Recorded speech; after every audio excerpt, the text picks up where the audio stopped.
All right, here we are at another episode of Flipping Houses for Rookies. Good morning, Bill. Are you sure you want to do this? Do what? Do Flipping Houses for Rookies. Another episode. Episode number 231. 231. We're heading for 250, which then gets us into 300. I think that's when we'll reevaluate 300. Do we keep going or don't we?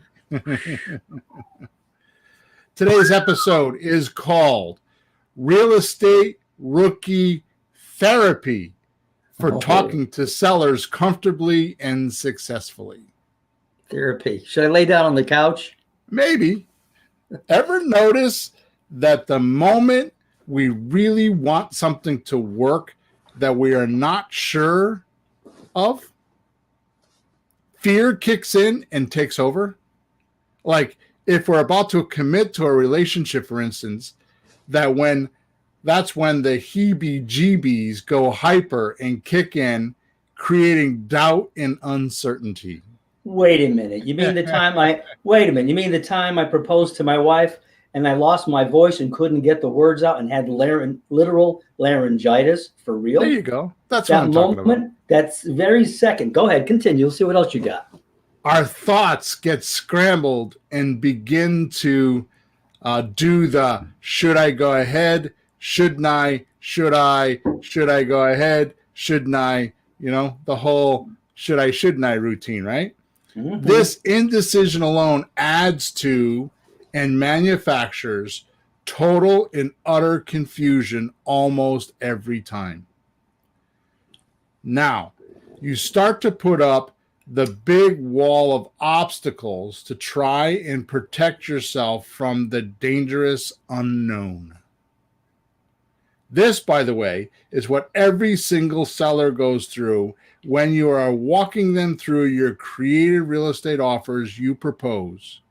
And if you don't fully understand them yourself, it makes the conversation even more confusing and unproductive. And this one single podcast, you're going to learn how to combat this entire process so you and your seller can get right down to business, so the correct things get done and you make a lot more deals, more to the point, making sellers and you feel comfortable when saying yes. Bill, that is strange that you said, and the seller feels the same way. I really hadn't thought about it that much. You know that they're not, oh, sure, let's do it, whatever you say. But I never thought of it in that way. Like they just feel the same nervousness or uncertainty. Like, so you're two people in a boat headed for Niagara Falls trying to row, and like they both worry. Exactly. Nice. Excuse me. I don't know why I got my throat there. So let's do some housekeeping before we get started. If you go into the description of wherever you found this podcast or you're listening, there is a link in there that will get you to 25 plus free things to do creative real estate, things like scripts, things like videos and forms and documents, and there's a whole bunch of stuff on there. So click on that link and head on over there and grab some of your free goodies. Also, every Thursday morning in the vicinity of around 9:30 Eastern Standard Time, we actually record this podcast, and we do it with a live stream to Facebook and or YouTube. So if you want to join us at 9:30 Eastern Standard Time on any Thursday morning, except for the holidays, of course, we then do it on Wednesday. You can go there and you can actually type into the chats questions. I have a screen up in front of me, and often when we're on the podcast, you'll hear me answering questions to people that are on those chats, either in Facebook or on YouTube. So feel free to go there, or you could just go there and watch the podcast or listen to the podcast. As well as you can go to flippinghousesforrookies.com. On the top right-hand side, there's a link there that says podcast, and you can go back through, I think, all 231 episodes. I'm not 100% sure of that, but I know you can go quite a ways back. And the point of these podcasts are to help you understand and get started in the creative real estate industry. If you're just listening to the podcast and not doing anything more, then that might be the reason why you're not doing deals, because although these podcasts are very informative, I know because I get a lot of support tickets, even though they're very informative, there are more details you'll have to learn to start doing deals. In the beginning, Peter, you and I had a lot of people that were sending us support tickets and saying they were doing deals because of what we taught here. So that has been the case, but it depends on your market, depends on what's going on. It depends on really how motivated your seller is, because if you really have a motivated seller, you don't need to listen to us at all. You don't need to learn anything. Just go figure it out, because the motivated seller doesn't care whether you make mistakes or not. They'll just let you keep doing whatever you're doing until the deal gets done, right? So the real magic is you don't need to learn anything from any guys like us or pay any money to anybody for training when you find a motivated seller. So the trick is, how do you find a motivated seller, right? So that's what you should be listening to. Yep, and that's what we do a lot of work on, because that's where the magic is, just finding them. Yep. That's the deal. Okay, good, Pete. So first, I want our listeners to know that this is the last episode in my little series of helping you and the others who are listening to actually do one creative deal per month. So please listen to episode number 229, 230, and this one is now 231. Those 3 episodes are in the name of how do I do one creative real estate a month? Question you posed 3 or 4 weeks ago, and we're still covering it. Okay, but this is the last one. Okay, maybe. And just I'll let you know if I start getting one a month. I'm working on it. I'm working more, but maybe not enough. So I'll just keep trying to work more. I'll let you know. So let me see if I get this straight. It's not that you misunderstand something, or it's not that your evaluation of my information is incorrect. It would automatically be that I didn't teach you correctly. No, just I'm not getting enough done. And I need you to keep talking to me. Oh, okay. Just encouragement. All right, good. All right, so just to recap the most important stuff that we covered in episode 229 and 230. Okay, because I want to recap that so that we can get it all in one spot. Right. Okay. Right. So the first thing we covered was there's 4 stages in each deal. Right? You need to find sellers. That's just obvious. I would think I wouldn't have to tell anybody that, but you need to find sellers. This is no different than, like, if you want to be an author, you need to write. If you want to be an artist, you need to paint pictures or whatever art you do. You need to make art. Yeah. Right? Yeah. If you want to be a music teacher, then give lessons. Okay? If you want to be a real estate investor, you need to find sellers. Yeah. Hello. You know what I mean? Yeah. I'm not being sarcastic, but some people think that they're being real estate investors when they're off getting their education and watching videos and setting up spreadsheets and, doing all these things. No, the day you become an investor is the day that you start talking to sellers. That's the day you become an investor. Until then, I don't know what you are. You're a dilettante, and a dilettante means somebody that has a hobby and they're kind of good at some things and not good at other things, and they really don't get anything done. They're just having fun. So basically, if you're not talking to sellers, you have a hobby. You're not technically working on a career. You just have a hobby.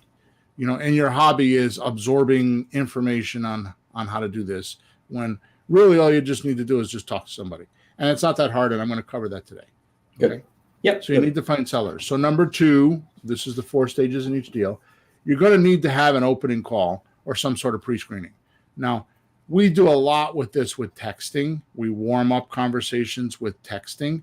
But at the end of the day, here's what happens. I have done personally, Peter, you know this, I have done hundreds and hundreds of real estate deals, either with my own deals or with my students. Right.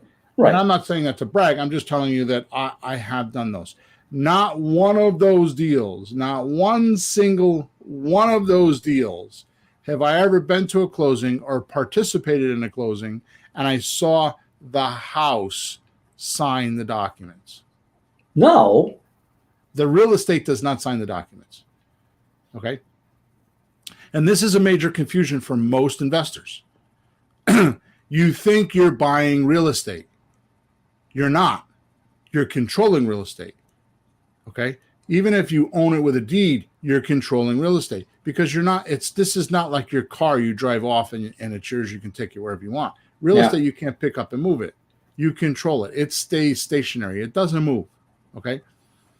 What allows it to change ownership, or what allows it to make money or not make money, is the owner. So you're really in the people business. You're not in the real estate business because people control the real estate. Real estate is just like a rock. It just stays there and until somebody comes along and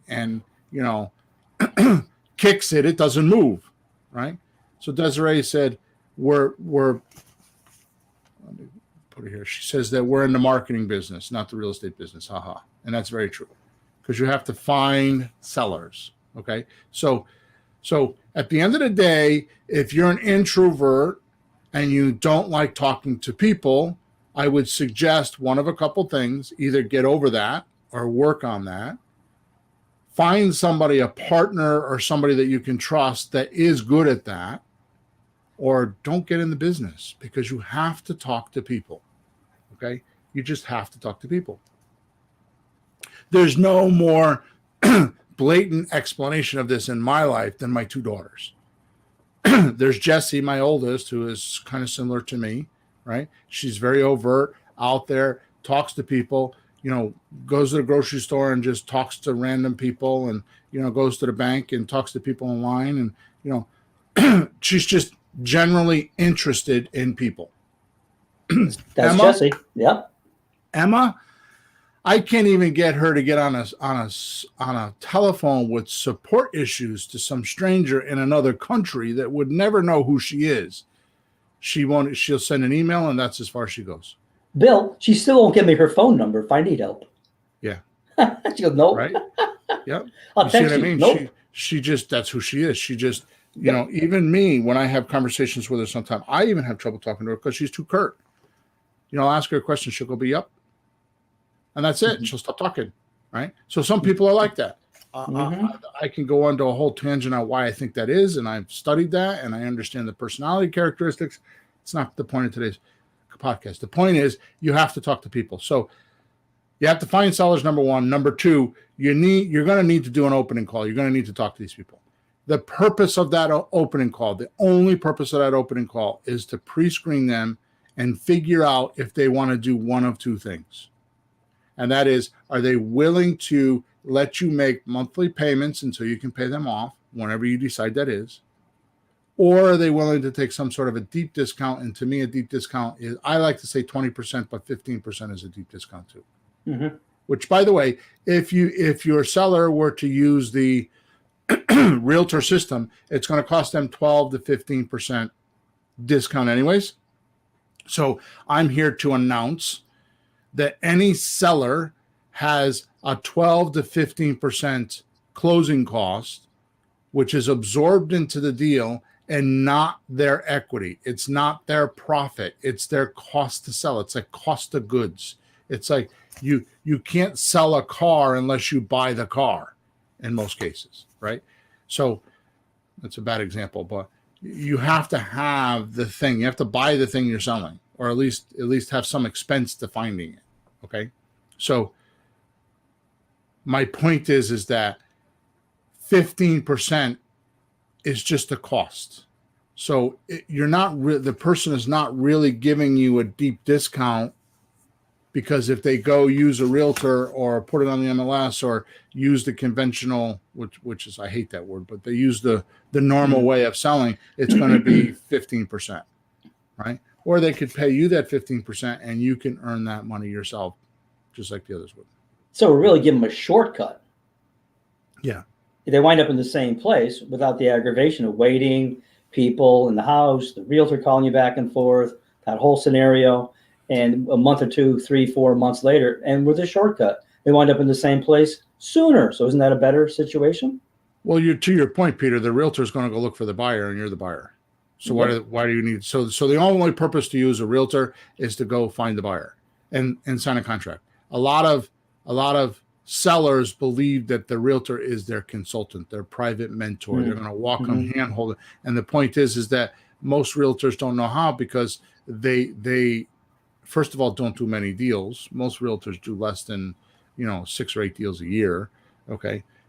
Or more to the point, they weren't trained that. They were trained on how to put the property, how to get a license, put the property on the MLS and just deal with questions about showing the house. That's it. Yep. That's all they're trained for. They're not trained on how to handle sales questions, objections, stalls, or resistance. They're not trained on how to close. They're not trained on all that stuff. Now, the good realtors that do 30, 40, 50 deals a year, they figured that out on their own. But that was not trained. They figured that was a self-determined action on their part to be able to get to be that good. Okay. Yep. Anyways, we're off on a tangent here. Yep.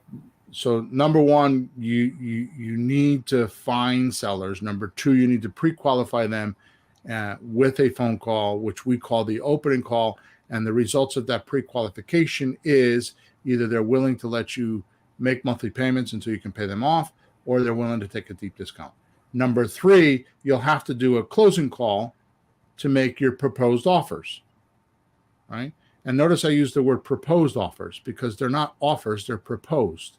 You're saying to the seller, hey, what if? Did you ever think of that? How about we do this? Okay. They're not solid numbers. They're allowed to change because so many brand new people worry that if they say, oh, Pete, I'll give you $150,000 for your house, that you're stuck with that for the rest of your life and you can never change your mind. And that's not true. A lot of newbie investors feel like the offer is what they're stuck to at the closing. And it's not. It's a proposed. It's like put there as a maybe. Would you consider? Yeah, you haven't put your name on a piece of paper anywhere. Right. You haven't signed any contracts or, Right. Yeah. At the most, you send a letter of intent, which means it's a letter of what you intend to do at the closing. Okay. So that's the closing offer, the closing deal. So the point of, or the product of the closing call is that the person says yes or no to one or none of the above. Okay. Yeah. And in final, you'll need to do a deal meeting that is the point where you qualify the property and get ownership with paperwork. Now, notice very, very loudly that the qualifying of the house is the last step. AKA most new investors make that the first step.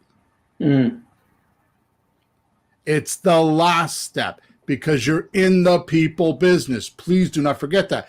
You are looking for motivated sellers. That's a humanoid thing. It's not a piece of construction at 123 Main Street that cannot make a decision on who owns it. You're in the people business. So do the people things first. Do the real estate things last. So you want to find who's motivated, or at least who's willing to listen to you talk about making monthly payments, either a rent to own, a subject to, a lease option, a land contract, all the things that we talk about on all these podcasts. Those are all making payments until you can pay them off. Sometimes you pay them off in 2 years. Sometimes you pay them off in 5, 7, 10, 15. It doesn't matter.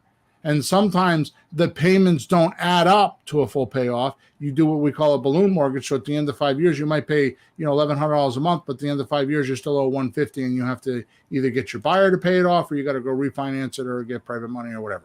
Okay. Point is, they get paid off when you want to pay them off, not when they want to get paid off. Okay. In the meantime, you're cash flowing.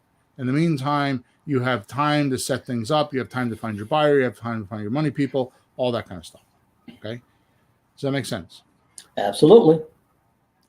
Then we talked about in these episodes, because we're still doing the recap, then we talked about texting are talking to the minimum of 200 for sale by owners, right? A minimum of 200 for sale by owners in a month and 30 days. And these 200 for sale by owners that you're communicating with either by text or by voicemail or by yellow letters, however you're communicating to these people, right? That'll get you down to about 60 opening calls, right? So remember, an opening call is where you're going to talk to somebody and find out if they're willing to take monthly payments until you can pay them off or give you a deep discount, right? About 18 of those people will say, yeah, I want to know more. I want to hear an offer. Okay. And 18 of those people, you'll go into the offer and you'll say, I could do this. I could do that. I could do this. Right. And I'm going to make that so simple today, Peter, that it's almost pathetic. I really am. Well, that's good because sometimes we're pathetic. So that'll match us up good, Bill. I mean, seriously, I've got this so simple right now that I'm even amazing myself because I'm wondering why I do half the shit that I do. Because I'm like, I just need to dumb it down. Yeah. Okay. So these 18 people that will listen to your offers, about 5 or 6 of them will say, yeah, I'll do that. Okay. Now, it's all verbal at this point. These are all verbal agreements up until now, because that means 5 or 6 people out of the 200 that you contacted, 200 plus, and these are conservative numbers. Sometimes you need 300, right?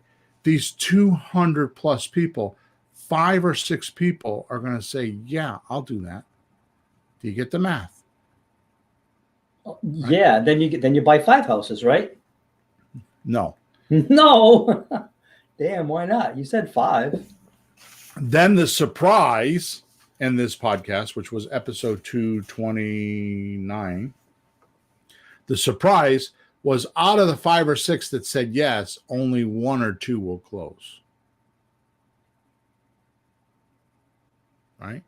So really knowing how to properly weed out or pre-screen the prospect from the pool of suspects is vital. Mm. Then we figured out being able to vet out the seller's ruin or their devastation or their problem, their go button or pain or just plain old motivation is the second talent you need. So you need to be able to figure out how to find sellers and then weed out who's or pre-screen who's a prospect in the pool of suspects. And then you need to be able to go into being able to know why they're selling, the core reason why they're selling. What's pushing them to actually list this thing, to sit down at a computer and put it on for sale? What's causing them to want to take your phone calls and listen to you and all the other people that are making them offers, which, by the way, means a ton of realtors trying to get the listing. Okay. Yeah. Now, this is contrary to popular belief that you need to be a whiz at deal structuring first. Right? Mm-hmm. Figuring out what the house is worth, how much you can rent it for, all these things are what most newbie sellers work on first. It's most definitely cart before the horse thing. Gee, Bill, that's like trying to figure out where to take the girl. We're going to go miniature golfing. Should we take her to hamburgers, maybe a steak joint, maybe a movie? She hasn't even said yes to the date. I got one even better than that. You're right, Peter. That's 100% correct. But I got one even better than that.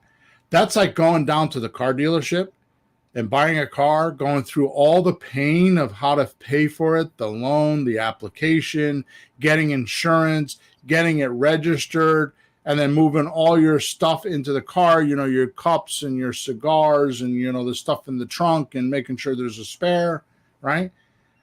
And then getting ready to go drive the car and driving it in reverse all the time. That's what it's like to me. Okay. All right. Well, you're a car guy.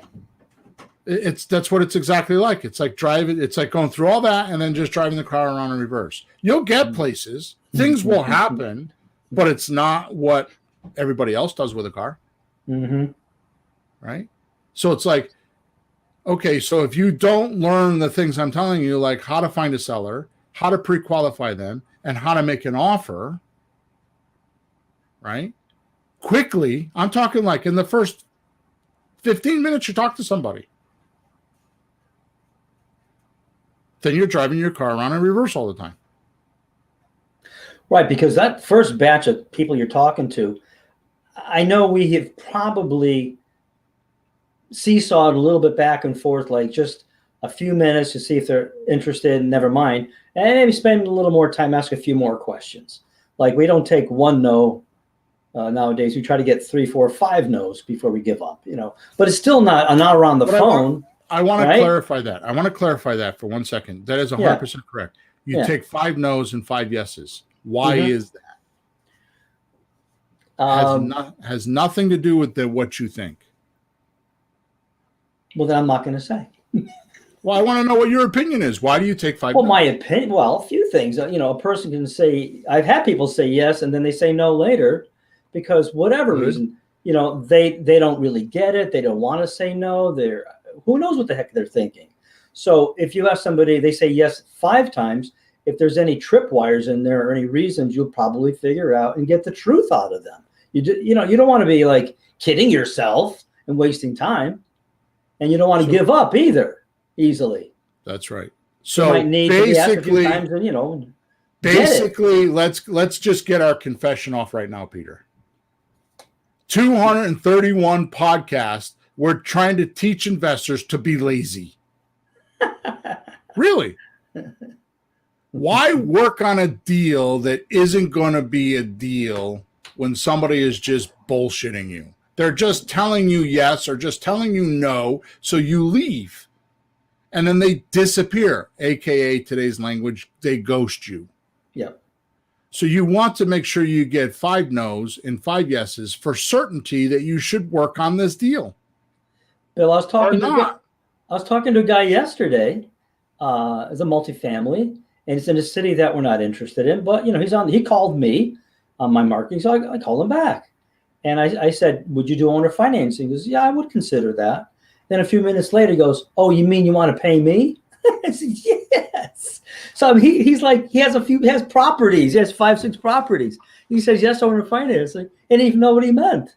Right. So you can't just go, "Okay, I'm all set here." So you have to keep asking. I got a deal.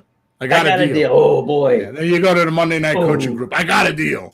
And then within 5 minutes, we penetrate exactly what happened. Right? Inflated balloon inflates. But again, so I just kept talking, kept asking, "Oh, well, maybe. I'm not sure if I really want to do that." Right. Anyways, but that's an example that happened yesterday, Right. So, "Oh, honey, I got one." No, don't give up. Like the girl says, "Yes, I'm getting married." I'm getting married. Take it easy. All right. So because you pre-qualify and you know how to spot motivation, you'll make more deals. So your training should be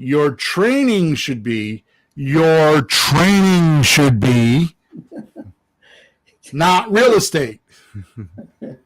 It's people that control real estate. Yeah. Okay. Motivated sellers let you do what you want, even make mistakes or learn from their deal.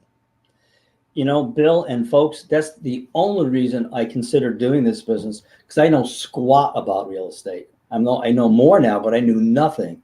I'm not, "Oh, my father was in the business for years. Oh, my uncle's a builder." We know people like that, right?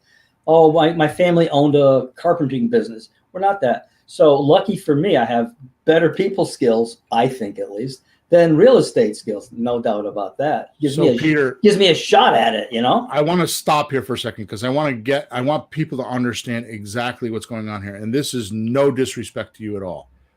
But when I met you are one of those kind of guys that knows nothing about mechanical things. Mm-hmm. You're a musician, you're an artist, You are not. You're very good at what you do. Mm-hmm. But I would say things and the simplest things to you, like, a certain type of paint, and you're like, what are you talking about? I mean, you're not the guy that you don't know anything about cars. You're just, and you're not like a pansy or anything like that. I don't mean it that way. It's just the way you grew up. Your father was a barber, and that's what he did. He made really good money. Yep. And he took care of his family, but he wasn't the guy that crawled under the sink to fix the leak and showed you how to do it. I found out from my mother recently, and this might be other people in this situation. In the old country, Europe, you had one skill, and that's all you did. And everybody had one skill. You do the shoes, I do the barber, you do the painting, and you used each other. Nobody did everything. Right. And they all did their one thing. So when I was a kid, a screwdriver was a butter knife. That's how I started. So this is leaps and bounds, but it's true. So, and again, no disrespect, but it's like I started to teach you the people end of it, which you're good with people. That part you understand, right? You're good with people. Yeah, it's my better strength. Yeah, and the real estate was a by the way thing. Yeah. Okay. Yeah. And we've been diverted for some time here, and we shouldn't be, but we have talked about in the past. You should deal hunt for deals that fit in your resources. So if you're not a renovation person, don't go look to buy rehab retail deals. Mm-hmm. Do lease options. Mm-hmm. Right? If you have a ton of dough and you want to invest it, go look for free and clear houses and put it in free and clear houses because you got a ton of dough, or rehabs. Mm-hmm. So you should market for the deals that fit your situation. You got to reverse engineer it in a sense. Where are you going to wind up? Right. Because we've talked to people, I want to do this, and you ask them, they don't know any of the above. They don't have any of the above, and they still want to do it. It's not going to work that way. Find out what you can do and work towards that. So let's take a complete weird left turn. Let's look at the word affinity. Okay. What does the word affinity mean? The word affinity means that you like something so much you're trying to be it or want to be it. You like to be, you want to be close to it. You want to be part of it. Yeah. You like it. Okay. Or lack of affinity or no affinity is just the opposite. You want to get as far away from it as possible. Mm-hmm. That's how you should look at your real estate deals, because if you start to do deals that are like your situation, in other words, if you have no money, you got a couple $100 to invest, and you got a couple hours a week, then you should look to do slot deals or lease option deals. Here's what will happen. You're trying to be, it's like the affinity. You're trying to be that deal. You'll relate to it more because it's like your situation. Right. The deal is similar to your situation. The people you talk to are going to be similar to your situation. Your buyers are going to be similar to your situation. Yeah, they don't have money. They don't have money in the house. They don't have money in their pocket, but they got a house problem. We got to get rid of it. They don't know how. You don't have money in your pocket. You don't have, so it's amazing. That you're right, though. You match. You relate to them better. Yeah, you relate to them better. Yeah, they'll go, gee, I'm in the same boat you are. How the hell are we supposed to help each other? So it takes a lot of the training out of the situation because you don't have to go study the person that you're not. Yeah. You're already that person, so you already know how it feels and what it's like, and you'll relate to them better and you'll hook up with them better. And because you're hooking up with them better or relating to them better, they'll want to do business with you. You mean we shouldn't go try to buy rundown mansions from broke millionaires? Exactly. With attitudes? With attitudes still. Still got attitudes. More to the point, get in the arena and the Shark Tank of, I want to do rehab retails. Let me go online and let me deal with the bank. The bank has a completely different other agenda. There's other intentionness there. They're looking to make a shit ton of money off of you, and you're looking to make a shit ton of money off of them, and there you go. Yeah, guess who's going to win if you're a newbie? Well, I don't know if they're going to win, but they definitely have more stay power than you do, which will allow them to win, right? They get the same paycheck at the end of the week, no matter what happens. So let's go back to motivated sellers. Let you do whatever you want, even make mistakes or learn from their deal. It's true. Then we figured out about sequences, right? Mm-hmm. Which simply means doing a little bit more on each step we take to get closer to the goal. Mm-hmm. So sequence or a gradient is a little bit more each time. So each time you work on this deal, you do a little bit more, Mm-hmm. right? And we learn problems are before solutions in the human mind, right? In other words, the human mind is designed to attract, like a magnet, problems, right? So giving sellers solutions before knowing the exact problem is like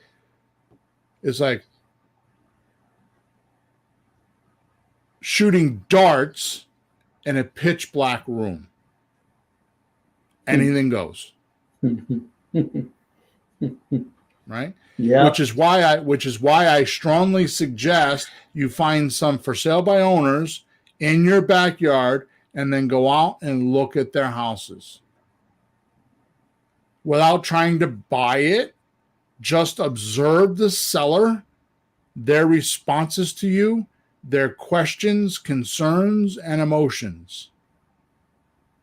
And by doing that, just by natural law, you'll find somebody that matches your situation.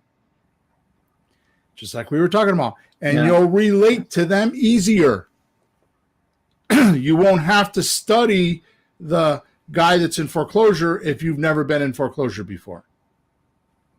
But you'll find the guy or the girl that is just like, a working person, and they got a new job, and and you had that happen to you, and you'll find that person that will relate to you. And that's half the battle of buying and selling real estate, is that portion, right? You make contacting 200 people, although it seems daunting, you make it look more sensible just to find the person that'll work with you easier. It's worth it. And it's not, you don't have to talk to 200 people for 2 hours. That's impossible. No. Right. You just contact 200. You don't even talk to them. You talk to maybe the 60. Well, that's right. That's right. Why we do the texting. Yeah. You don't even talk to them. So you're going to talk to 12 or 15 people a week, if that. Right. And that can be kind of short conversations if you're nowhere near, and don't waste your time. But then you have 2 or 3 or 4, whatever it is each week, that you actually talk to for half an hour, whatever that is. That's not bad. I mean, if you want to make $10,000 or $5,000, $20,000, you're not doing it in 30 minutes. Right. It's still work. Right. If you're that lazy, just keep buying lottery tickets, and good luck on that one. Correct. So during these meetings, you don't need any real estate experience at all, the way we're talking about it. Yeah. Right. But instead, give exceptional, this is what else we learned in these other podcasts. If you give exceptional seller customer service, right? Exceptional seller customer service, because your seller has problems, sorrows, and worry of their own in this transaction. And all you need to do is be the high spot in their day by being outside the problem and not in it with them. Mm-hmm. Right? You're outside the problem, not in the problem with them. Mm-hmm. And helping them work through it by listening to them and letting them talk. And they will open up to you, and they will tell you things no other investor will ever know if they don't listen to this podcast. Mm-hmm. So all you have to do is just be you. Be honest. Talk to people. Start matching personalities. You start finding people that are like you, and you connect with them. Now, it's not going to be this way your whole career, but 3/4 of the battle of buying creative real estate. Now, I'm not talking about going on the MLS and just throwing around numbers. I'm talking about creative real estate, which is buying pretty houses using other people's money, usually the buyer's money or the underlying existing mortgage money. 3/4 of that battle is knowing how to talk to your seller. So actually, I want to take that back. 3/4 of that is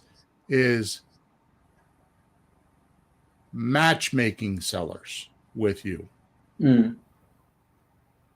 Right? So if you don't, actually, I'm going to retract that too. I'm working through this as I say. I think you're headed towards someplace that says like listening. No, yeah. Listening But has to be what I'm trying to say is that, like your point before, if you're a millionaire and you have a house, like for example, I talked to somebody the other day. I forgot who it was. It might have been at the cigar shop because I've been there an awful lot lately. Told me that he's got a friend in Texas that's a real estate investor and he's worth, millions and millions of dollars. He said right now he's blowing $1 million a month on his real estate. He's worth like $70 million or something like that. He's blowing $1 million.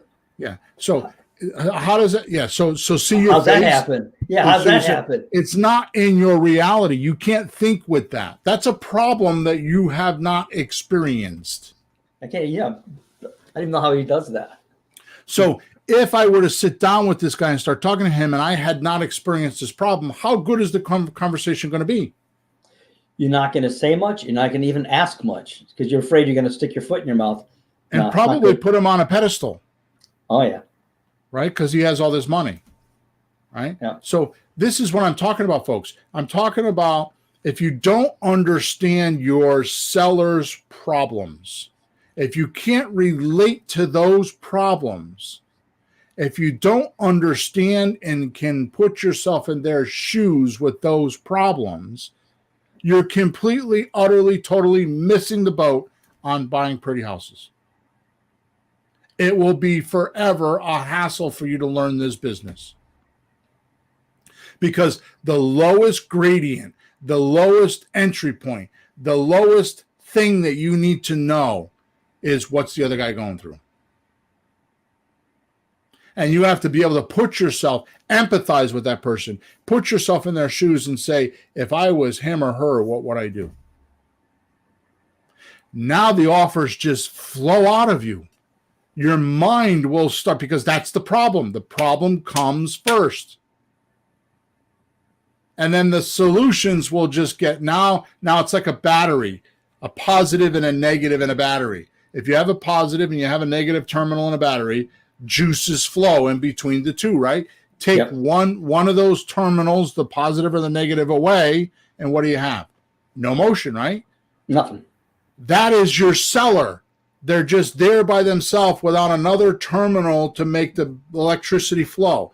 You come along and start talking to them, even if your ideas are not good ideas, at least it gets the juices flowing and they start talking and sorting things out in their head because you're relating to them. You're talking to them on the right level or the proper magnitude to solve this problem.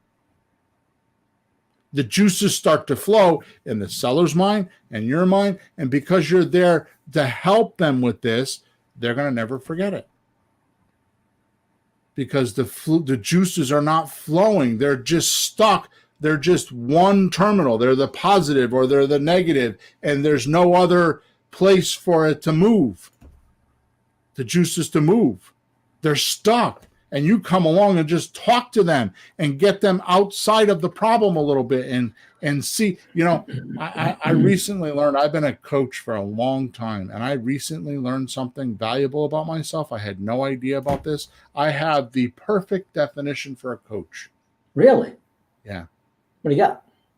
It's to get the person to look at things differently. That's good. Because they're looking at it one way. Like, I'm a chiropractor and I don't have clients.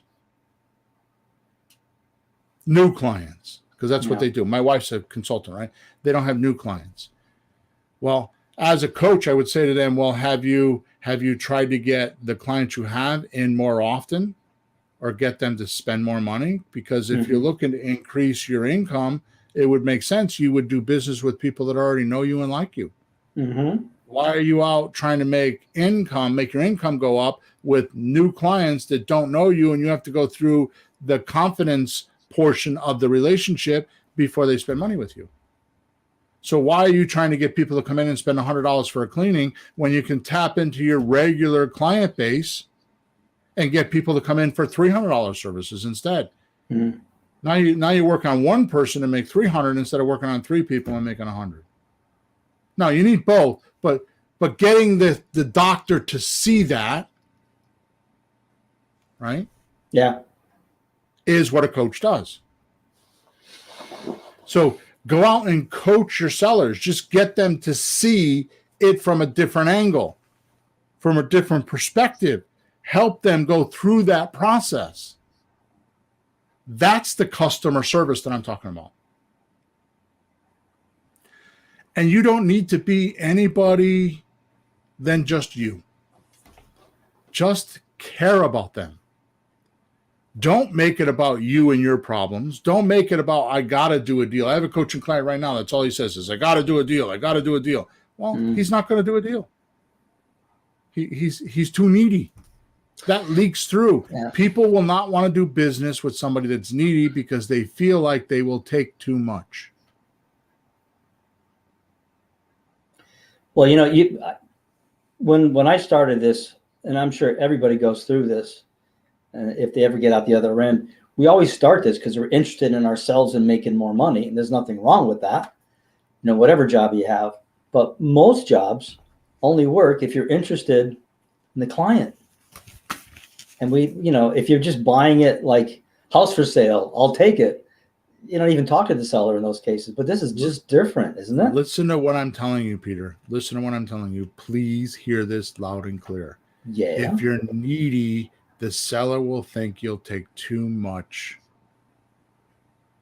If you go there and don't ask for anything, and the seller feels like you're not taking anything, and they realize that you're sincere because you don't want anything. And Peter, you've been in enough houses with me. What do I tell my clients? What do I tell my sellers? Look, let's just talk about your house. Let me help you. I've done a lot of deals. I got a lot of experience. And if it works and you like it and I like it, we'll do business.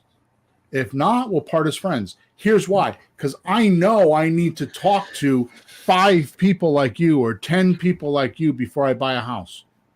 I just know the numbers game. So I'm willing to do all of those presentations to just find that one person that will say yes. Mm-hmm. It's just a numbers game for me. And people are like, oh, okay. They feel safe. Yeah. They know why I'm doing it now. It's not targeting just them. Right. And they feel like if they want to back out, they can. They don't have to get into some heavy closing sales pitch, type of pressure sale. Right? And I treat them that way.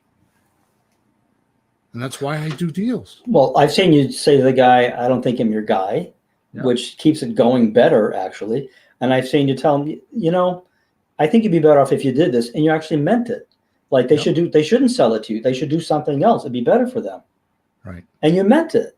And they did it. And sometimes, I like you, I'll sell the house anyways. Yeah. In spite of, honestly, telling them something else, like refinance, go do this, do that. And I've seen you do it. By the way, Peter, when you listen to me do that, do I use magical one-liners or special closing tactics that everybody wants to learn from me? No, you're actually talking to them. I just talk to them and help them. I actually care about them. I'm on both sides of the chessboard playing the game of chess. Yeah, it's like if I went to you with my car, Bill, my car's driving kind of wobbly. I think I might need new tires. And you look, you go, Pete, you just need to rotate them. Yeah. Oh, really? I'll rotate them. And when I need tires, I'll be right back. Right. You're that guy. Right. You're that guy. All right, so let me catch up to myself here because we went way off. All right, so give exceptional customer service, which we just talked about, how you do that, right? Because your seller has problems, sorrows, and worry of their own. in this transaction and in life, but you're not there to consult them in life, right? Which you will. You'll hear about their kids and their husbands and all kinds of their divorce, all that stuff, right? And you'll need to do, and all you need to do is be the high spot in their day, being outside of the problem, not in it, and helping them work through by listening to them talk. And they'll open up and tell you things like no other investor will ever know. So that's what we've learned so far. That's just a recap. Okay, so where I want to pick up from today are how to handle some of these obstacles or objections when talking to sellers in a casual way. Okay. And this has never been explained before. I don't even know where this came from. But as I was writing it, I got goosebumps. Okay. First, I want to make the point about 98% of investors miss, and it's this. Objections don't go away. Objections don't go away. It is usually to recognize that these objections are not no's. The customer's actually telling you what to do. Let me give you an example. What's an objection? Would you be willing to take monthly payments? No. That's an objection. I don't want to do that. Why would I want to take monthly payments when I can get the full amount? Okay. These, when they say that, these are just obstacles. It is the seller seeing the problem before the solution. Right. Yeah. Yeah. It's the proper sequence. Why are you taking the no and stopping? It's just the proper sequence. It's the seller seeing the problem without the solution, because that's how your mind works. That's crazy. That's crazy because that's crazy because, you know, you've been talking about the problem solution. Well, when we hear them do that, we think, well, I got to explain it to him now so he sees why it works. Well, yeah, you do, because you have the solution, and the objection or whatever you're saying is just what he needs to be talked to about next and explain to him, because he doesn't know any better. The seller is actually saying, yes, I want to do this deal, but I don't know how to remove these crazy or unknown obstacles. Because every seller wants to sell their house. Mm-hmm. And to prove this to you, let's think of this. The fact that they're still hanging around to actually object to you at some level means they are waiting for you to convince them how to safely and confidently help them remove these obstacles to get what they want. They didn't hang up yet. And here's the thing. Their level of stalling or procrastinating is directly related and depends on their urgency to do the deal. Mm-hmm. Mm-hmm. Yep. So I'm going to read that again. Yeah. Their level of stalling or procrastination is directly related to and depends on their urgency to do this deal, which is why we are doing the opening call. What's their urgency to do this deal? So we weed out the ones which by the way, we used to ask the magic question when people called us, when did you want to move by? So if it's 4th of July and they're like, well, my daughter wants to spend Christmas here. What's their urgency to move? That's not very urgent. Deal? No, that's 6 months. No, that's not urgent. Or the other answer is, I wanted to be out of here by now, but. Yeah. I like the one, I got to move and I got to be out here in 6 weeks. 6 weeks. Who's going to do that? Right. Realtor's not doing that. Right. We're in. So they've been someplace else, they've tested, and they've used up their time more often because they tried the regular way to do things. And the urgency keeps increasing because the deadline's coming. Like, for example, job transfer, or they have so much money to make the mortgage payments and they're running out of that money. Their savings is getting depleted, right? Or I got one I got to go look at today on no Saturday. Girl hasn't paid her mortgage in 4 years. 4 years? How is she still in the house? The daughter's living in the house. She's not even living there. She moved out. But the reason why she's talking to me is the auctions in February. And she still thinks she can make money with this house. Now, wait a minute. Wait a minute. Wow. Wait a minute. Wow. Stop the presses, because I got to tell you this story. This is not what I should be doing right now. I'm still stuck. How is she in the house for 4 years and not thrown out already? Because COVID? No, the banks are just, that's the way they are. I don't know. There's probably something wrong with her loan. Okay. Now, wait a minute. Stop the presses. She says to me she's got an offer. She's asking $100,000. I said, okay, how'd you get that $100,000? Well, because somebody already gave me an offer of $100,000. Yeah. So why don't you take the offer? Yeah, but exactly. Well, why don't you sell it? I used to be a mortgage person, and I know what it's like to get a loan for this house. So you would think that that's the devastation or the ruin, right? No. No, I did what we normally do. I kept going. Keep asking. And I found out what the real reason is. The daughter lives in the house, has a special needs son, wants to stay in the area, and only makes like $1,500 a month. So you know what I said to her? No idea. What if I could come out there and look at your house? I could pay off the bank and find a place for your daughter to live and maybe prepay the mortgage for 2 years so you guys have time to figure out the problem. Oh my God, that would be wonderful.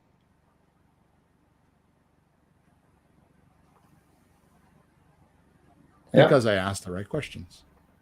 Yeah, so By the whatever way, she owes $60,000 on the house. I comped it at $173,000. So can I afford to pay like $75,000 or $80,000 for this house? Yeah.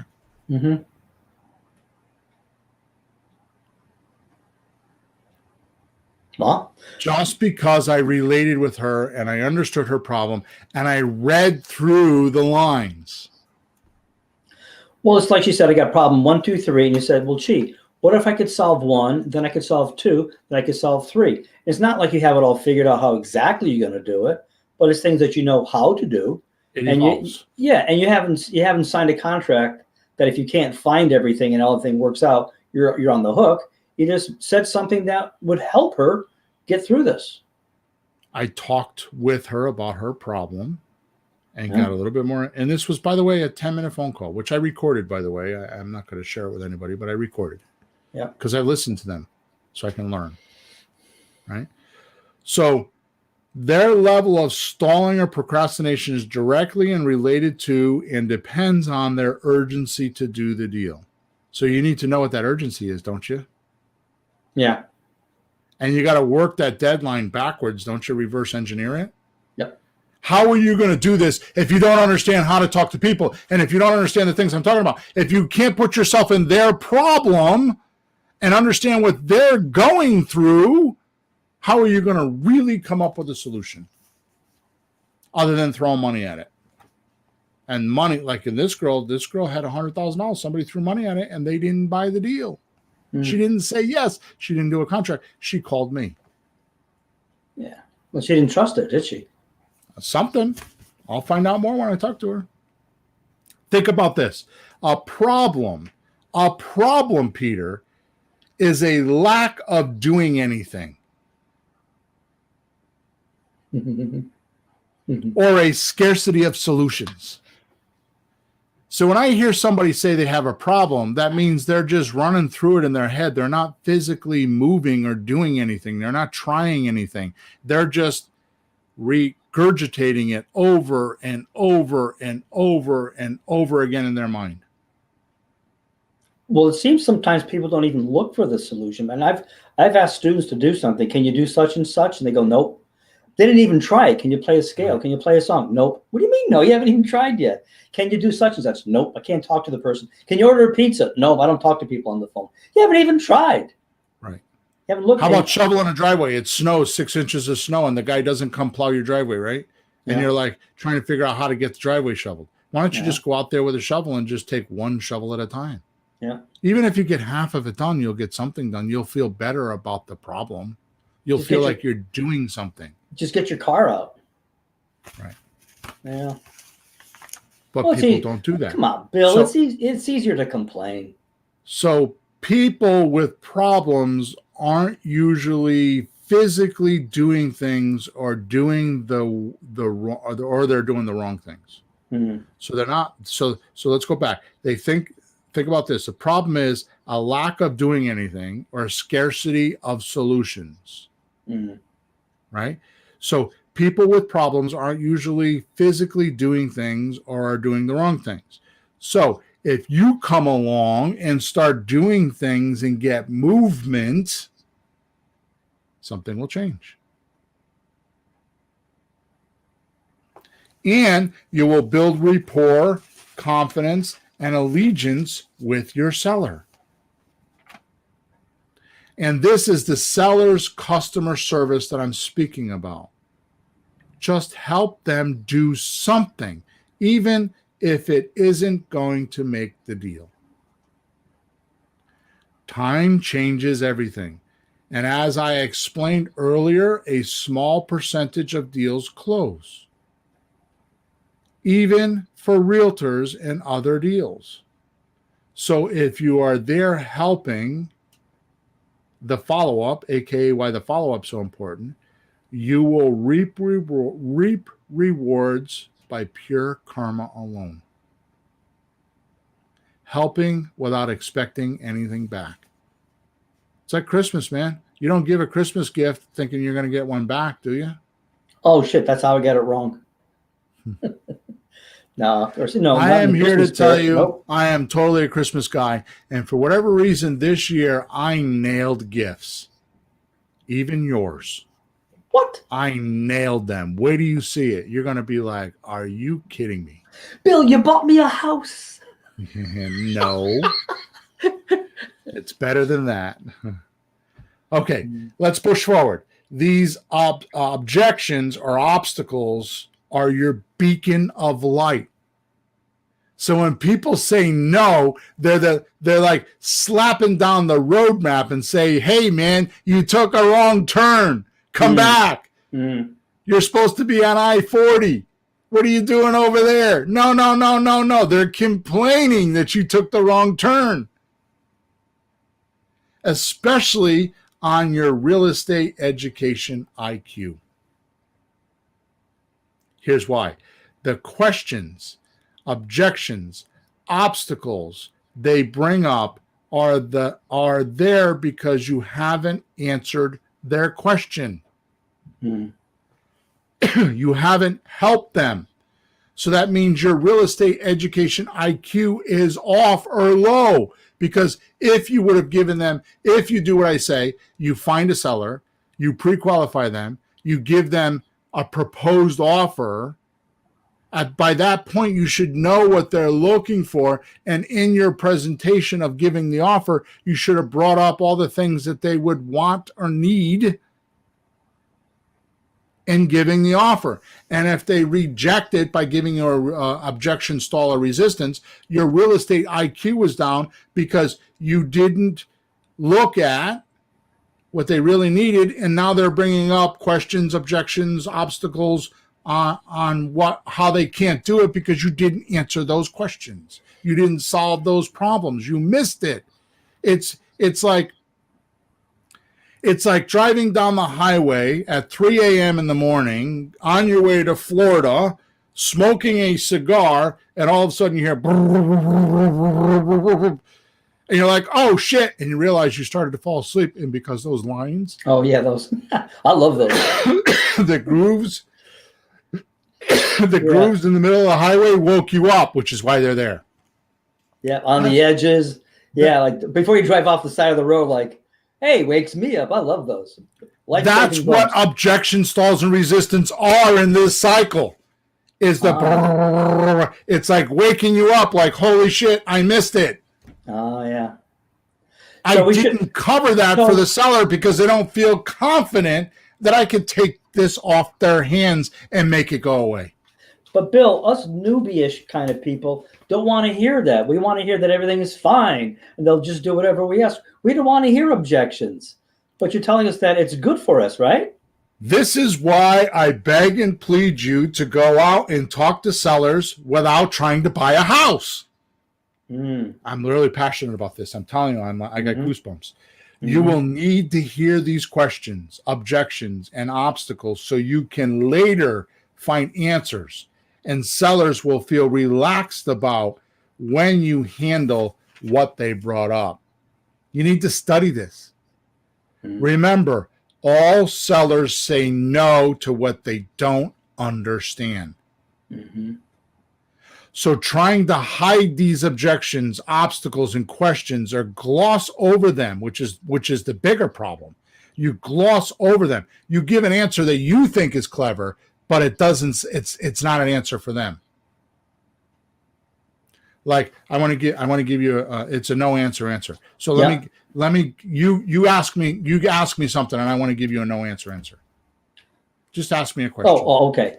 Are you going to be going out for lunch today? What time? Well, around lunchtime, maybe noon or 12:30. Maybe if I'm hungry. Oh, okay. Both those were diversions. I didn't answer your question. Did I? Now ask the question again.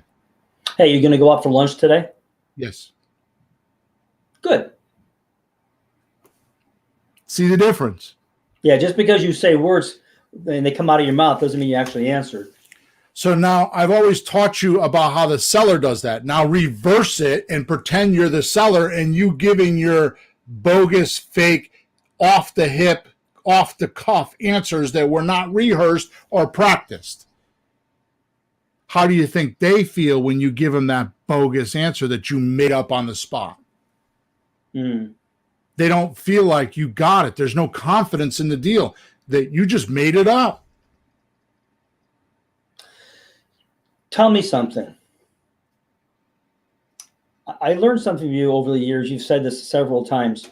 When someone has a problem, us, them, anyone, it's a mistake to think you're looking for the answer, because there's going to be more than one answer to any problem, right? Because you told me sometimes you come up with a solution and it's not really that good. So you keep looking until you come up with a good one.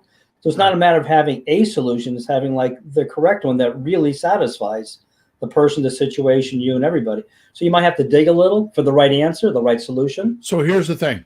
We're talking about a big thing here. We're talking about somebody selling their house. No, we're not. No, we're not. We're talking about that person changing their life. They're gonna have to take their toothbrush out of the bathroom and their underpants out of the drawer and put them someplace else. This is a lifestyle change.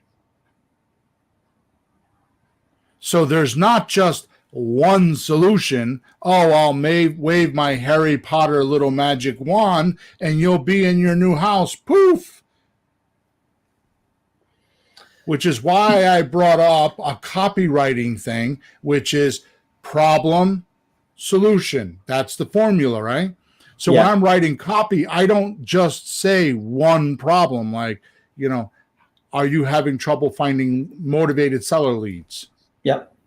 I give the problem, then the solution. Then I bring up another problem because you're going to run into that if you do what I do. So you start finding leads. How do you know how to talk to them?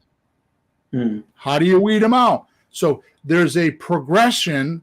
If you go through the sequence of this deal, there's going to be more than one problem, more than one solution. What you're doing is giving them the roadmap of these problems. And this is not supposed to be in this conversation because this is way too technical. You don't need to do this. You don't need to do any of this. All you need to do, I'm begging you to go out and just talk to a seller and don't try to buy the house. Just study these objections, obstacles, questions, right?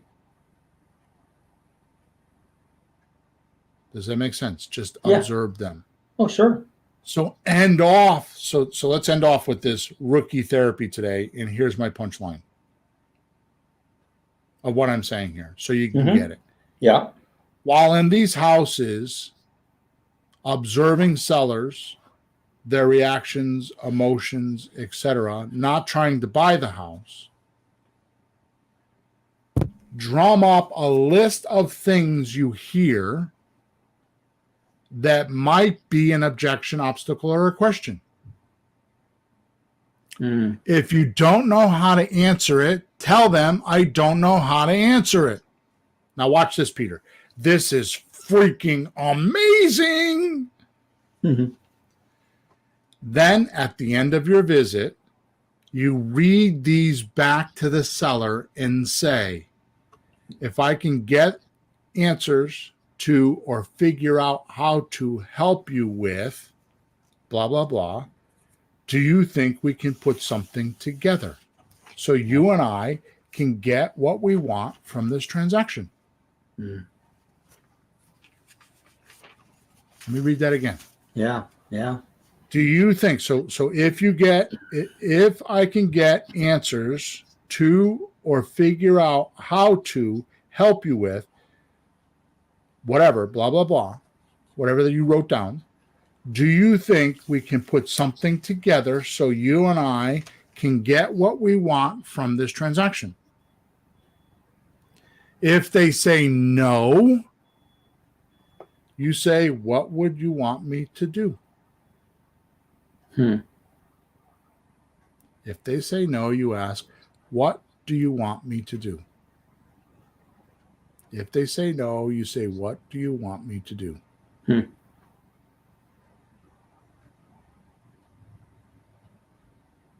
Is that like your what would have to happen for me to buy your house today question? Yeah. That right? Yeah. Because you must have missed something. Yeah. And it's a catch-all. They're giving you an obstacle, and you're not. Your real estate investor IQ was not high enough to be able to cover that with confidence, so they could turn that problem over to you. See, definition of solution is problem goes away. So if they're going to hand you the problem, they want to know it's going away, and you haven't built enough confidence with them. Yeah. Okay. So all I'm saying is just go in the house, observe, don't try to buy it. Observe what's going on, observe their questions, their emotions, their reactions, all this kind of stuff, right? And start writing down on a clipboard the things you're hearing, like their problems. Well, the example you gave that lady, we're not going to find juicy ones like that all the time. We might find just the guy, I just want to sell, I want a lot of money, or something stupid like that. But the one you said today, there's some real issues there that need to be sorted out, like 2 or 3 different things. All right. That's real. You're starting to feel a little bit of huge relief here, that this isn't as difficult as it sounds. I mean, I'm going over the theory of it today, but it's not as hard as I'm explaining it, right? Well, still, you will find people that are motivated enough that you don't have to be a freaking genius. What you're giving us is a better shot at not losing one and keeping one. Just being human, which you already know how to do. Oh, you're asking a lot, Bill. Here's the thing. Stop taking on all the pressure. You're not the one with the house creating a problem. The seller is. And guess what? They have to sell it to you. You don't need them to buy their house. You can go find someone else. Once you take inventory of the objections, obstacles, questions, all you need to do is diffuse those problems or objections, obstacles, and questions. And it is very, very respectable or respectful to the seller to go off with your list and work on the seller's problems for them. This is the customer service I'm talking about. Mm. And return later with proposed solutions that would help your seller. What sane seller should refuse free help to solve their problem? In other words, stop trying to educate yourself on being prepared for the first visit. I don't get it. People spend $20,000, $30,000, $50,000 in years trying to learn real estate so they can do it on the first visit. So they don't look bad, or so they're not embarrassed, or so they don't blow a deal. Well, set this deal up so it's multiple times. Make the first visit a discovery process. Once you know what's needed and wanted from the discovery process, go off and get solutions. Ask questions from people like me. Do your research. Go online. Do whatever you got to do. Then return one or more times with proposals of solutions. And sooner or later, a house will fall in your lap.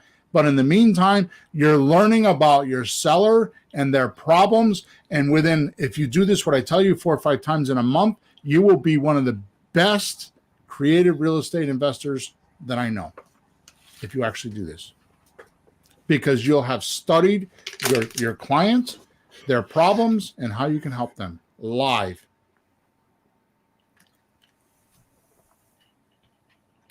So instead of trying to find out everything about the business, so you do good on the first visit, just do a visit and try to learn what you need for that one visit. Then the next one, to me, if you know what it is for me, I do this with my music students. Just learn one easy song, then learn another easy song, then learn another song. After 10 or 20, the next one's not so hard. You've covered so much, but just get one out of it. You've never tried playing a song. You've just been diddling. Try this. Try that. Then, and eventually look at you starting like a kid with a two-wheeler. You gotta move a few feet, I have a very enlightening thing to say to you right now. Do you know? Mm-hmm. Yeah. If you knew why that person wanted to play a song, it would help you teach them better. Mm-hmm. What's motivating them to come see you for 20? Like what effect are they trying to create with their music? Yeah, because music is to create an effect. Mm-hmm. And when you know that, you can now take your teaching lessons and point them towards that motivation, and they will do better. Mm-hmm. If they don't have that, like, for example, a 10-year-old kid, because their mom told them they had to do it. Yeah. Oh, yeah. I don't like that one. Yeah, I try to weed those out. Or like me when I took piano lessons. Get out of here. You took piano lessons? Mm-hmm. You never told me that. Nope. And I did horrible with it. But you know why I took piano lessons? Christmas morning, I wanted to play the piano for my kids. Yeah. Because both of them know how to play the piano and sing, and I didn't know how. And I wanted to show them that I could learn like they did. Got it. And I went 6 months, and it was the most grueling, horriblest, nastiest, ugliest, crappiest thing I ever did. That's too bad. And all it was a bad instructor.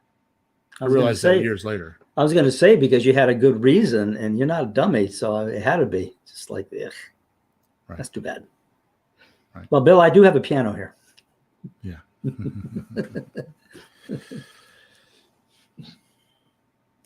So you get it? Sure.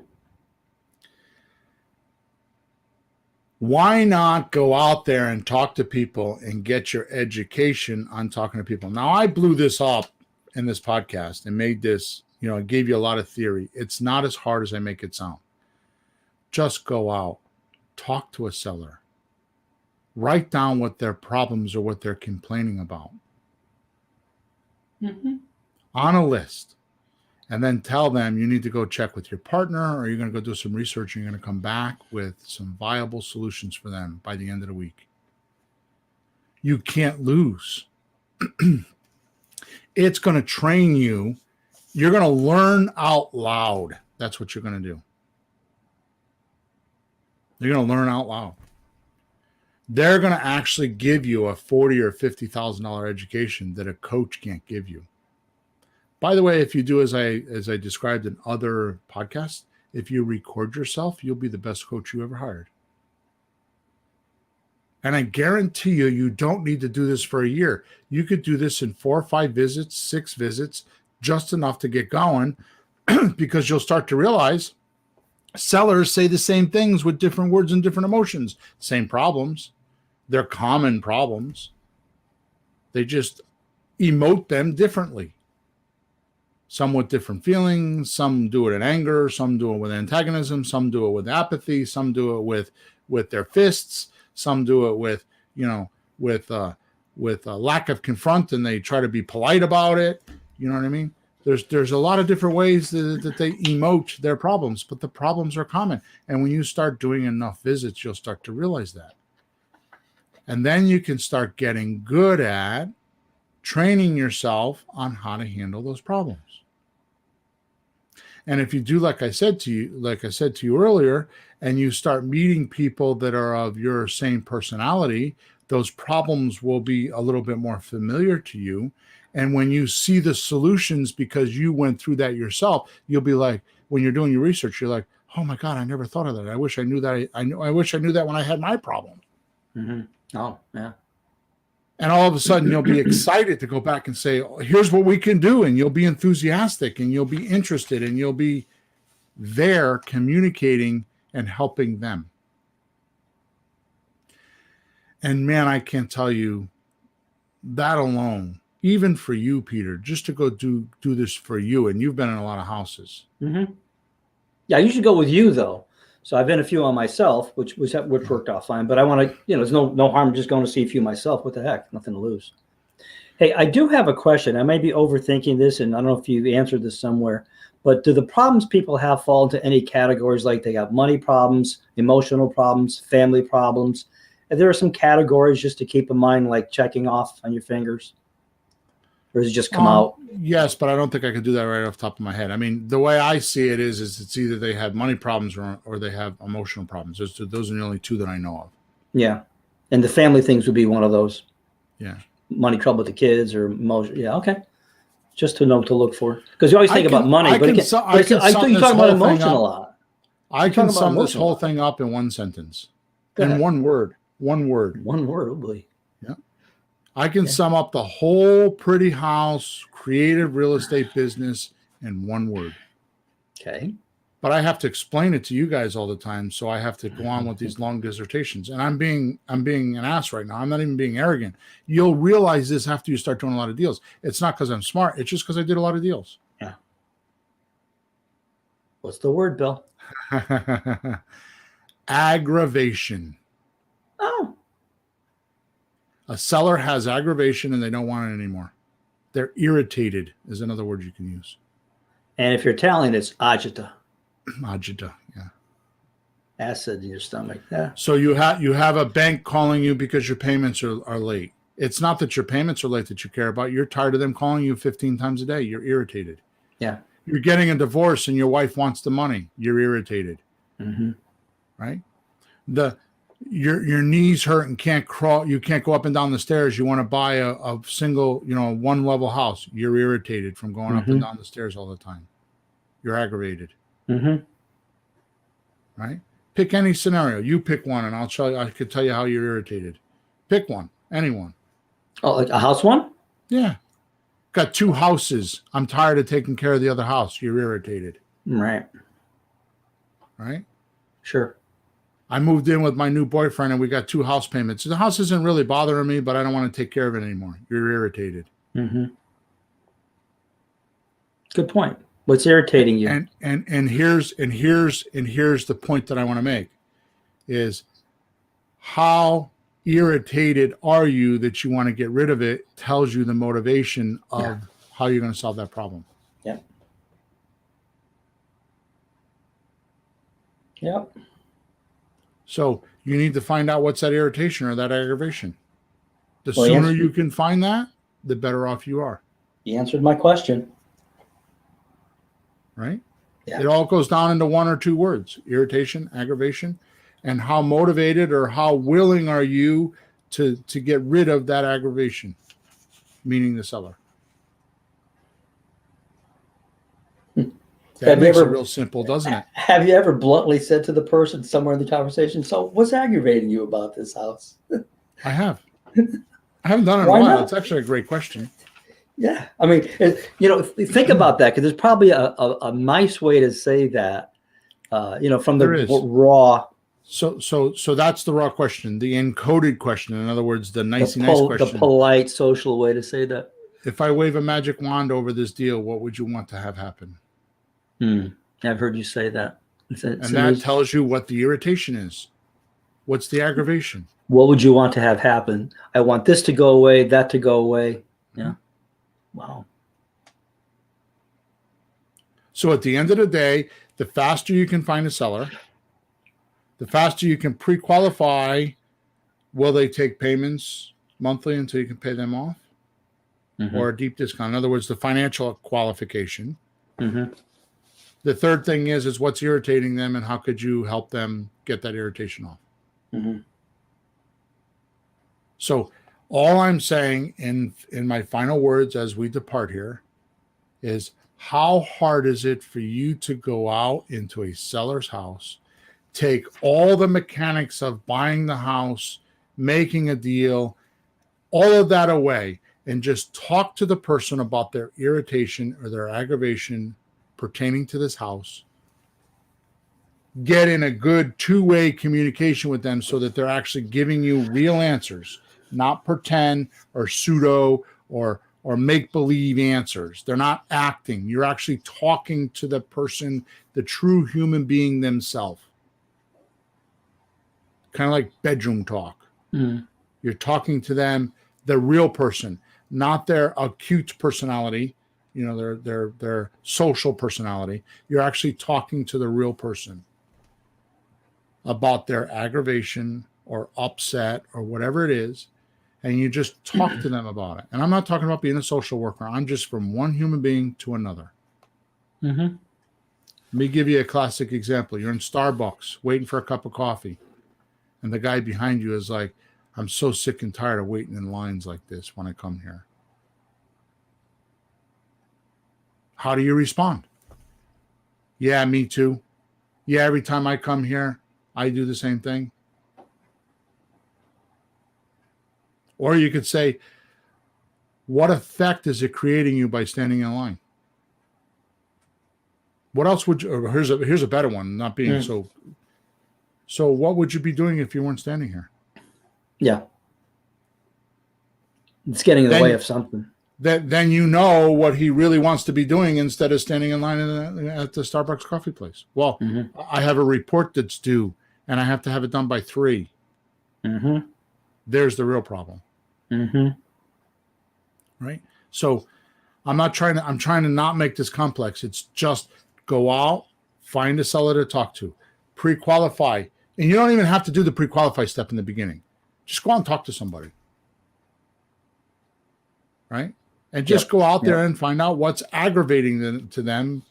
There's a reason that this house was put on the market. It was put on the market because they're aggravated about something. So what is that aggravation? And just go out there and find out what it is. And then write down the list of things that they say and say, you know what? I like you and I like this house and I want to help you. So would you mind if I went off and I just found some solutions for you and came back on Friday and showed them to you? What are they going to say? If they say no, then you don't have a deal. Walk away. Don't put your attention on it. Go find somebody else that is willing to take your help.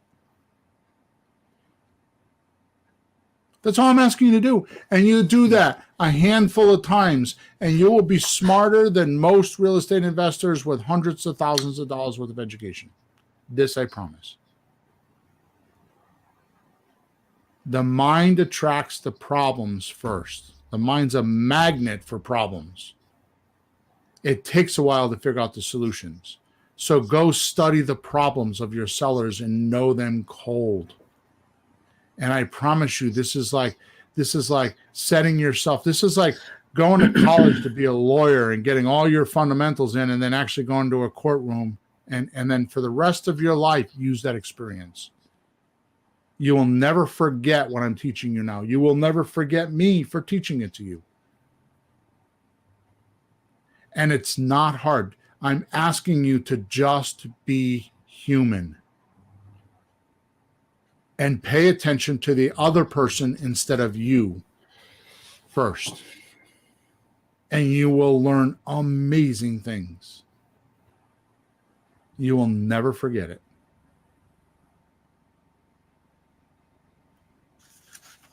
It's huge.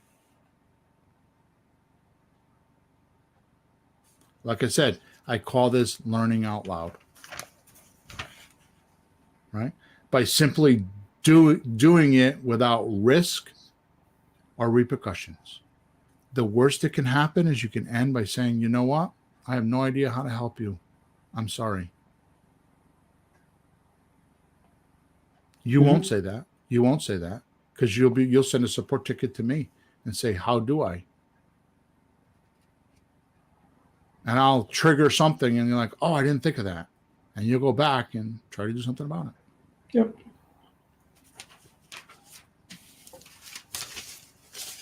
The end. Cue the music. I hope this helps. I hope these 3 podcasts help people. We're going to move on. I got a couple other ideas in the works of things that you can say and how to handle some ways of handling them objections. Once you learn the problems, then you're going to want to know how to handle some of them. Right. So the next few podcasts are going to be the things that you hear and how you would handle them. I know I did them in episode 205 and 206, just cursory. We gave the answers, but I have a few other ideas that we can share and tell people or give people an idea of how they can use these things to make better deals. So we should go out and look at some houses, get some complaints and objections and problems ready so we can listen to the next phase, right? Yeah, totally. Okay. There's no better way. If you're going to be a writer, write. If you're going to be a truck driver, drive. If you're going to be a machinist, run a machine. If you're going to be an accountant, do the books. If you're going to be a real estate investor, talk to sellers. Anything less than that is a hobby or make-believe career. It's not going to give you a product. Studying, researching, knowing what to say is all good. But why not go talk to the seller and find out what their real problems are and get your education on that stuff instead of what you think they're going to say? Because what you think they're going to say is not what they're going to say. And you can have an IQ of 300 and you'll never be able to guess what the seller's going to say. Never. Ever. Never, ever, ever. And proof of that, as my punchline, you raised your kids, right? Then why did they do some of the things that you didn't expect them to do? No comment. Any parent that I know will almost, if you get in good communication with them, will admit that their kids turned out not the way they thought they were going to turn out. Every parent. Why is that? Because you can have an IQ of 6 million. You're not going to guess what they think and what they say. So why not go study that first?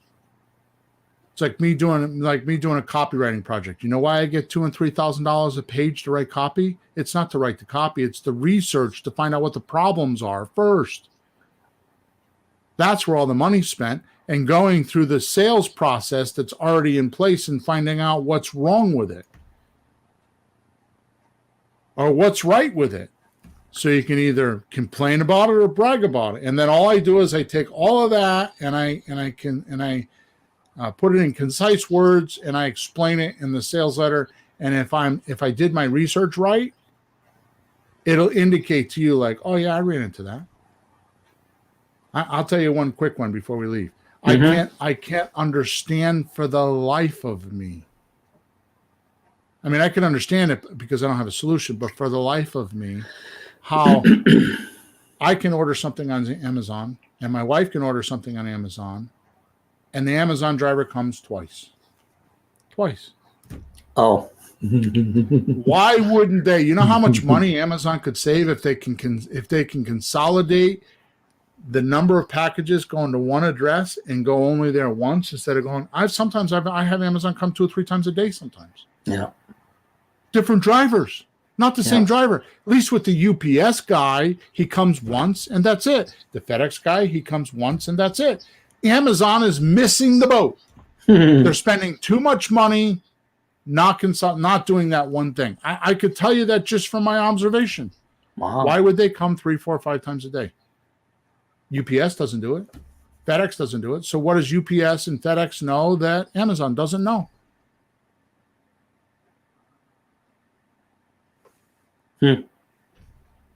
Right? Yeah. Am I wrong? So, I haven't watched Who's Coming that often, but I think you're right. Yeah. Well, here's my point. Is that observation that I just made because I observed it and I studied it a little bit on my front steps indicated to you? You're like, oh, wow. Yeah, I didn't think of that. Yeah. I'm not paying attention because I don't care, but you got a point. See what I mean? I made a point because we had a common reality between the two of us. So when I'm writing copy, that's what it is. That's all I'm asking you to do with your sellers. Just do what you and I just did about Amazon. You're the seller and I'm the guy like, did you ever think? Wonder why they don't do that. And you've listened to enough of my podcast that you could talk with some sense on like, here's another example. I'm like pushing it now.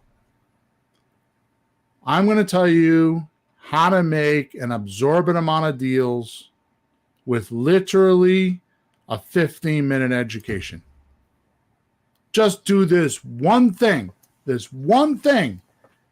and nothing else, and you will make deals by accident. Just educate your seller on the cost to sell. Don't do anything else. How many houses have you been in with me, Peter, when the seller says what? They say, I didn't know it cost that much. They're pissed because no one told them.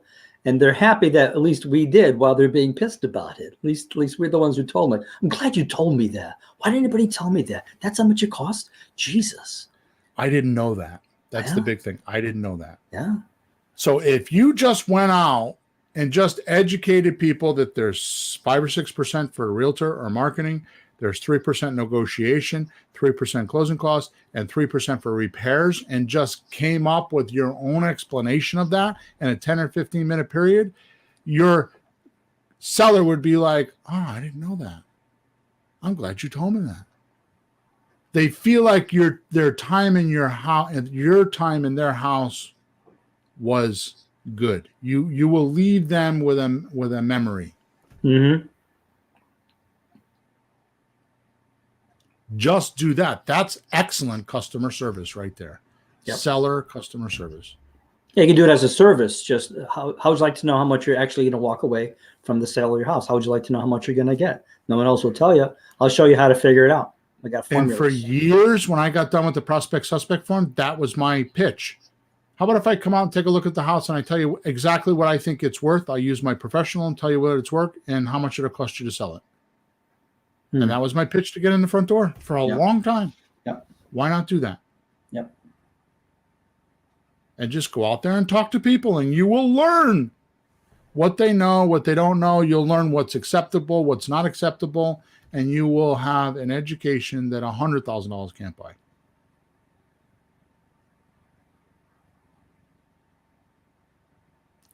Now it's the end. Thanks for being with us. Don't forget to go into your description of, you're welcome, Celine. Don't forget to go into your description. There's a free link there that you can click on to get a bunch of free materials. If you have any questions, go to Flipping Houses for Rookies, top right-hand side. You hit support. Those tickets come right to me. I will answer them. I do have very good customer support. You can test me if you wish. And of course, the third Wednesday, the third Wednesday of every month, we do an actual, I do a live Zoom meeting with, right now, it's just if you're on my email list. So if you go to the free stuff and download something, you automatically get on my email list, and you will be notified of the meeting. It's the third Wednesday of every month, 7 p.m. Eastern Standard Time, because that's where I am. And we go over about 90 minutes of deal structuring, and I actually have a whiteboard, and I do the math, and I show you how to structure the deals and the results of when you sell them, how you make your money, how the math works. I do all that technical stuff, and I make it very simple and very easy to understand. I can't tell you how many people I've helped. I've helped people that don't even know what the word investing means, and I've helped guys that have been in business for 5 years and were missing the boat. I've helped people that have spent $50,000 on the big coaching programs and didn't buy a deal, and I helped them too. Yep. Right. Yep. So basically, I want to be able to do that for you so that you can feel comfortable with doing it. I have a new slogan, Peter. What you got, Bill? Where you don't learn real estate investing, but instead get the experience. Yeah.